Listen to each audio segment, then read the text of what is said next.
जय श्री श्याम मेरे प्यारे भक्तों। आज मैं रीना चौहान आप सभी का स्वागत करती हूँ लड्डू गोपाल जी का यूट्यूब चैनल SRK टिप्स में। कैसे हैं आप सब?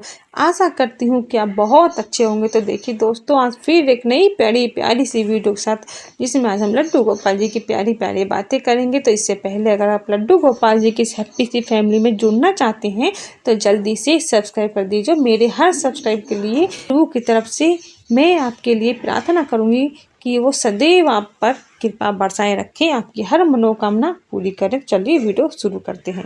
तो आज हम बातें करेंगे लड्डू गोपाल जी की वस्तुएं खरीदने के लिए हमें किन किन बातों का ध्यान करना है और खरीदते समय हमें किस तरह की बातें मन में रखनी है। तो देखिए, तो हम इसी टॉपिक पर आज बातें करेंगे। तो आप लड्डू गोपाल जी के प्यारे प्यारे से भक्त हो तो आप वीडियो को पूरा जरूर सुने और अपने बाल गोपाल जी की सेवा के लिए जो भी आप लेना चाहते हैं बड़े ही प्रेम भाव से खरीदिए। तो देखिए दोस्तों, जब आप अपने बाल गोपाल जी से इतना प्रेम करते हो तो आपको उनके हर एक चीज़ का ध्यान खुद पे खुद रखना होता है और मन में ऐसे विचार अपना पा ही जाते हैं कि जब भी हम घर से बाहर कहीं भी जाते हैं तो अपने बाल गोपाल जी के लिए कुछ ना कुछ मन में इच्छा होती है कुछ लाने की, कि हम अपने बाल गोपाल के लिए कुछ लेकर आए।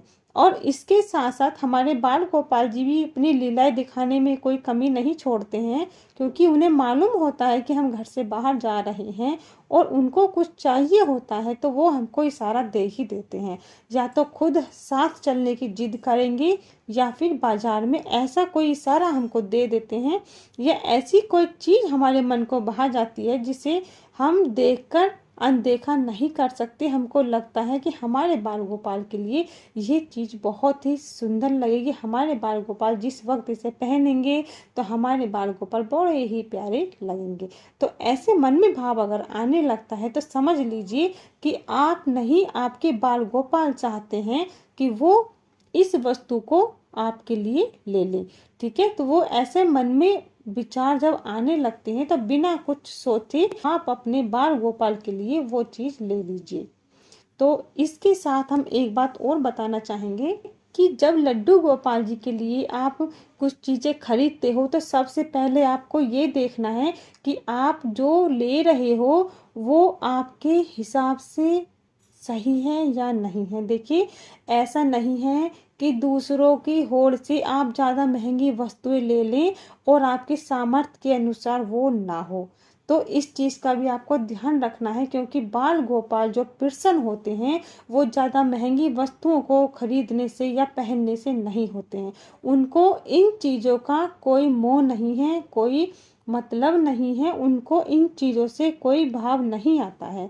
इस बात का आप अच्छे से ध्यान रखें कि कोई माला आप बाल गोपाल के लिए खरीद रहे हैं, वही माला कहीं 10 रुपए की है और वही माला कहीं 2000 की है, कहीं वो माला 100 रुपए की है, कहीं वही माला 5 रुपए की है। तो ऐसा भी होता है। तो इससे कोई फर्क नहीं पड़ता बाल गोपाल जी को, क्योंकि हमारे बाल गोपाल को माया में कोई मोह नहीं है। देखिए, वो तो भगवान है, साक्षात नारायण है, श्री लक्ष्मी जी के प्रिय हैं। तो उनको इन चीज़ों का क्या काम, उनको इन चीज़ों से कोई मतलब ही नहीं है। मतलब है तो सिर्फ प्रेम से है। जो भी हम प्रेम से अपने बाल गोपाल को पहना देंगे, उनके लिए लेकर आएंगे, उनको आग्रह करेंगे कि हे बाल गोपाल, मैं आपके लिए ये लेकर आया हूँ, आप इसे पहनकर देखिए तो आप कैसे लगोगे। तो वो बिना सोचे ही पहन लेंगे। वो उस वस्तु का मोल नहीं देखेंगे कि वो वस्तु कितनी महंगी है या वो कितनी सुंदर है। इस चीज़ का हमारे बाल गोपाल पर कोई फर्क पड़ता ही नहीं है, क्योंकि बाल गोपाल जी की जो कृपा है वो प्रेम से बरसती है। और हमारे बाल गोपाल तो हैं ही इतने सुंदर, हैं ही इतने कोमल कि कैसा भी उन्हें पहना दे वो खुद पे खुद चार चांद लग ही जाते हैं। वस्तुएं चाहे कैसी हों, हमारे बाल गोपाल पर जिस वक्त हम पहनाते हैं वो खुद पे खुद ही सोना हो जाती है। और हमारे बाल गोपाल इतने सुंदर लगते हैं कि कहने की कोई बात ही नहीं। दूसरी बात देखिए, दूसरों की देखा देखी आप ऐसा ना करें कि इतने महंगे वस्त्र पहने, ज़्यादा चमक धमक के वस्त्र पहनाएंगे तभी आपके बाल गोपाल आपकी पुकार सुनेंगे। ऐसा भी भाव मन में मत लाइए। क्योंकि बाल गोपाल जी को ज़्यादा महंगे वस्त्र पहनाने से, ज़्यादा महंगी ज्वेलरी पहनाने से उन पर कोई फर्क नहीं पड़ता है। एक बात और आप ध्यान रखिए, क्योंकि जब बाल गोपाल जी के लिए आप वस्त्र लेते हो तो इस चीज़ का जरूर ध्यान रखें कि वो कठोरता ना हो, क्योंकि टाइट वस्त्र आप ना लीजिए या ज़्यादा हैवी एम्ब्रॉयडरी वाले वस्त्र ना लीजिए, क्योंकि बाल गोपाल को जब पहनाते हैं तो वो चुभन होती है। देखिए, बेशक वो प्रतिमा बनी हुई है किसी मेटल से, लेकिन हमारा जो भाव है अपने बाल गोपाल के प्रति वो एक कोमलता है, क्योंकि बाल गोपाल बड़े ही कोमल हैं, बहुत ही नाजुक से हैं, प्यारे से हैं। कहीं उन्हें चुभ गया तो फिर दर्द होगा। देखिए, इस भाव से जो भी वस्त्र आप बाल गोपाल के लिए लेते हैं तो आपको खुद पता चल जाएगा कि आपके बाल गोपाल कितने कोमल हैं, कितने प्यारे हैं, कितने नाजुक से हैं। लड्डू गोपाल जी के लिए वस्त्र ज्वेलरी खरीदते समय इन बातों का ध्यान जरूर रखें। एक बात का ध्यान आपको और रखना है कि जब आप बाल गोपाल जी के लिए कोई पगड़ी लेते हो तो पगड़ी लेते समय इस बात का भी ध्यान रखना है कि पगड़ी से पहले जो हम बाल गोपाल जी के बाल लगाते हैं तो बालों के ऊपर से पगड़ी पहनाई जाती है, तो वो उनको फिट आनी चाहिए। ऐसा नहीं कि आपने बिना बाल के ही साइज से पगड़ी ले ली और जब बाल लगाकर पगड़ी को पहनाते हैं तो वो थोड़ी अच्छे से फिट नहीं होती है और इससे बाल गोपाल जी परेशान होते हैं। देखिए, उनको जब किसी चीज़ को हम पहनाते हैं और वो ठीक से फिट ना हो तो हमारे बाल गोपाल जी को दुख होता है, परेशानी होती है, एक उलझन सी में वो फंस जाते हैं। तो ये हमको वो नहीं बताते, हमारे मन में खुद ही भाव आ जाते, हमारे मन बेचैन होने लगता है। तो आप ऐसा सोचकर बाल गोपाल जी की पगड़ी को खरीदें।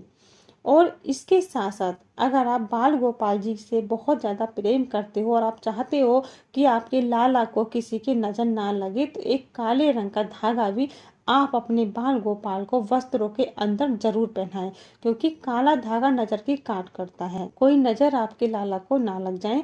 तो इसलिए काला धागा आप अपने बाल गोपाल को पहनाकर जरूर रखें।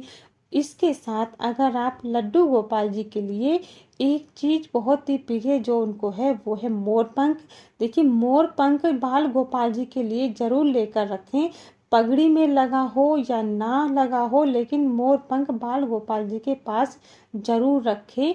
ऐसा जरूर नहीं है कि आप पगड़ी में ही मोर पंख लगाकर रखें, आप उनके पास भी रख सकते हैं, इससे कोई फर्क नहीं पड़ता है, लेकिन बाल गोपाल जी के पास मोर पंख जरूर होना चाहिए।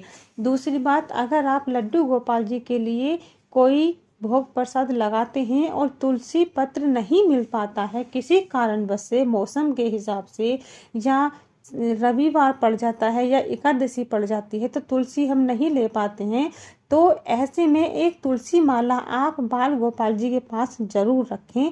अगर नहीं मिलती है, बाल गोपाल जी का भोग लगाना चाहते हैं, तुलसी पत्र नहीं होता है, तो आप तुलसी माला को उस भोग प्रसाद से स्पर्श करें और लड्डू गोपाल जी का भोग लगा सकते हैं। आग्रह कर दीजिए कि हे बाल गोपाल, आप भोग लगाइए, हे तुलसी माता बाल गोपाल जी का भोग लगाने में मदद कीजिए, क्योंकि बिना आपके वो भोग ग्रहण नहीं करेंगे।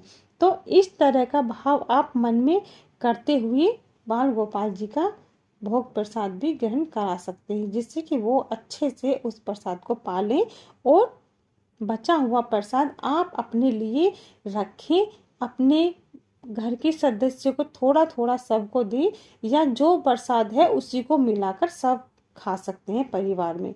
तो ये छोटी छोटी जो बातें होती हैं बाल गोपाल जी की सेवा में बहुत ज़्यादा ध्यान रखने वाली होती हैं, क्योंकि देखिए, बाल गोपाल जी की जो बचा हुआ स्नान का जल होता है वो इधर उधर नहीं फेंकना चाहिए, प्रसाद को इधर उधर नहीं डालना चाहिए, और जो भी बाल गोपाल जी की प्रसाद में जो तुलसी पत्र बचे हुए होते हैं उनको भी इधर उधर नहीं फेंकना चाहिए, इससे तुलसी माता का अपमान होता है और हमारे बाल गोपाल जी नाराज हो जाते हैं।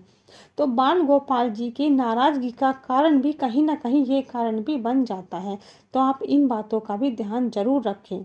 और लड्डू गोपाल जी का जब आप मार्केट में जाते हो और आपको लगता है कि बाल गोपाल जी की पैरों की पैंजनियाँ यानी पायल जो लेना चाहते हो और आपको लगता है कि बाल गोपाल इनको पहनकर कहीं छम छम कर कर चलेंगे तो कैसा लगेगा, तो तो इसका मतलब ये है कि बाल गोपाल जी को राधा रानी की याद आ रही है और वो इन इशारों से बताना चाहते हैं कि राधा रानी के लिए मैं पायल लेना चाहता हूँ। तो वो पायल आप ले और लेकर बाल गोपाल जी के पास रख दे या उन्हें पहना दे। कभी कभी बाल गोपाल जी का श्रृंगार राधा रानी का श्रृंगार बनाकर भी कर सकते हो, क्योंकि हमारे बाल गोपाल कभी कभी गोपिका का रूप धारण करते थे। तो आप ऐसा भी कर सकते हो। तो ऐसा आप अपने बाल गोपाल जी के लिए छोटी छोटी बातों का ध्यान जरूर रखें। इसी के साथ जय श्री श्याम, राधे राधे।